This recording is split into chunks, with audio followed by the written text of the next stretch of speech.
une vie conjugale est basée sur la confiance. Hein. Mais mesdames, messieurs, il n'est pas possible qu'un mariage, n'est-ce pas, qu'on soit heureux dans sa vie conjugale s'il n'y a pas de confiance. C'est très important de le savoir. La confiance nous parle d'un sentiment, n'est-ce pas, d'assurance, de sécurité. Comment est-ce qu'on peut partager sa vie, ses jours, ses nuits avec quelqu'un, partager son intimité avec la personne et qu'on garde très loin son portefeuille? Il y a un problème. Vous partagez votre intimité avec quelqu'un. Ça dit que l'argent au-dessus de ce que vous vivez là. C'est ce que cela veut dire. Et c'est pourquoi la Bible nous parle du cœur. Nos priorités. Ah oui. Parce que même dans le monde, quand les hommes allaient vers les prostituées, ils donnaient. Et on parle du mariage, il y a l'amour. L'amour donne. Car Dieu a tant aimé le monde qu'il a donné son Fils unique. Il l'a sacrifié. Parce que dans le spirituel, écoutez, ce qu'on donne a une grande portée. Vous pouvez dire à quelqu'un, je t'aime. Ah oui, chérie, c'est toi que j'aime. Il n'y a que toi dans ma vie. Mais le diable te connaît. Il sait que tu lui as caché telle chose. Et le diable rit. Avait dit, tu l'as invité dans votre relation. Si vraiment il n'était pas au départ. Parce que c'est ça. La Bible nous dit qu'au commencement, soyons vrais, soyons sincères. De quoi s'agit-il quand vous vous engagez dans un mariage? C'est pourquoi on ne peut pas parler de ça sans parler de la notion de vision. Parce que quand je dis qu'au commencement, il y avait quoi? Je veux parler de la vision. Et nous connaissons le verset 3 d'Amos 3. Ah oui, la vision, il y avait quoi au départ? Qu'est-ce que vous êtes dit? Vous êtes accordé sur quoi? On flatte la femme, on veut qu'elle entre. Une fois dedans, alors son vrai visage. Votre vrai visage maintenant apparaît. Alors dites-moi, c'est pour bâtir quoi? Parce que je n'envisage pas le mariage si on élimine le verbe bâtir. Si l'Éternel ne bâtit la maison, donc on parle de la maison, chacun de nous est une maison. Pour nous les chrétiens, nous sommes la maison de Dieu, le temple du Saint-Esprit. La Bible dit que deux personnes, nous l'avons vu tout à l'heure, marchent ensemble sans s'être accordés. La réponse, effectivement, est non. Donc, quand on parle de deux chrétiens qui se marient, c'est deux personnes. Il s'agit de deux personnes, effectivement. Chacune d'elles est d'abord le temple de Dieu. Ça veut dire qu'ils craignent Dieu. Ils se mettent donc ensemble pour bâtir. Et leur objectif, la vraie vie, c'est cette vision que Dieu leur a donnée. Et ils s'accordent. C'est pourquoi ils devront tout faire. Éliminer tout ce qui ne participe pas à bâtir. Parce qu'effectivement, il s'agit de deux personnes qui viennent d'horizons divers. Donc, il y a des choses, forcément, qui ne vont pas dans la même direction. Ces choses-là, on les enlève. Donc, Dieu, sa volonté est que nous portions des fruits. Et que nous portions plus de fruits. À vrai dire, ces deux personnes qui portent des fruits, c'est-à-dire qui sont laissées transformer par la parole de Dieu, qui se marient donc en tant que chrétiens.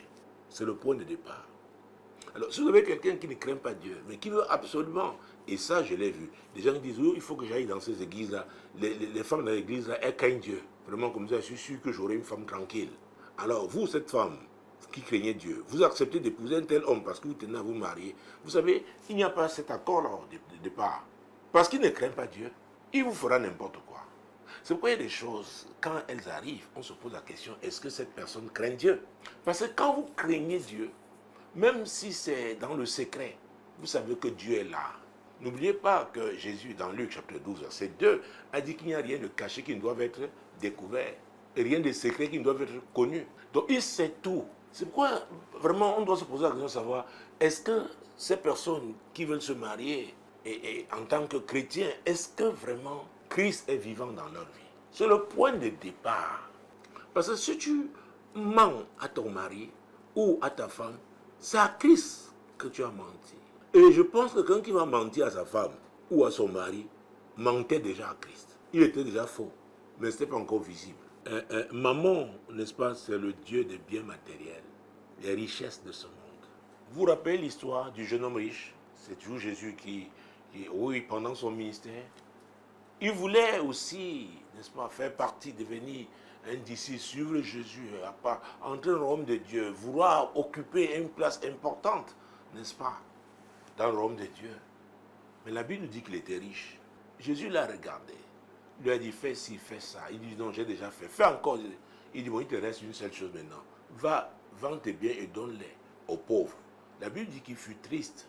Parce qu'à vrai dire, il a voulu faire croire aux gens et à Jésus lui-même que Dieu avait la première place dans sa vie. Jésus n'avait pas besoin de son argent, mais Jésus savait que l'argent, ses biens, avaient pris la place de Dieu dans sa vie. Mesdames, Messieurs, chers amis de l'heure de solution, à un moment ou à un autre, il y aura cette épreuve. Dieu voudra se rassurer qu'il a effectivement la première place dans notre vie. Et c'est pourquoi beaucoup n'arrivent pas à atteindre certains niveaux avec Dieu. Ils jeûnent, ils prient, mais il y a des choses qui doivent, n'est-ce pas, être rétrogradées et que Dieu prenne la première place. Mais ils se battent, ils gardent ces choses, ils veulent charnellement tout bousculer et ils n'y arriveront pas. Parce que c'est Dieu qui a choisi, n'est-ce pas, lesquelles conditions. Est-ce que Dieu occupe la première place dans notre vie? Je sais qu'est-ce qu'il fallait répondre là maintenant, tout le monde dirait oui. Mais ces choses, ce n'est pas ce qu'on dit, c'est ce qui est dans notre cœur. Et le diable nous connaît très bien. Il sait. Il sait. C'est pourquoi beaucoup de chrétiens font face aux résistances. Le diable leur résiste, c'est-à-dire, comment je dis, de façon légale. Parce qu'ils veulent mélanger. Un temps, ils sont avec Dieu. Un temps, ils prennent le diable. Et ils jouent. Ils chancellent. Ah oui!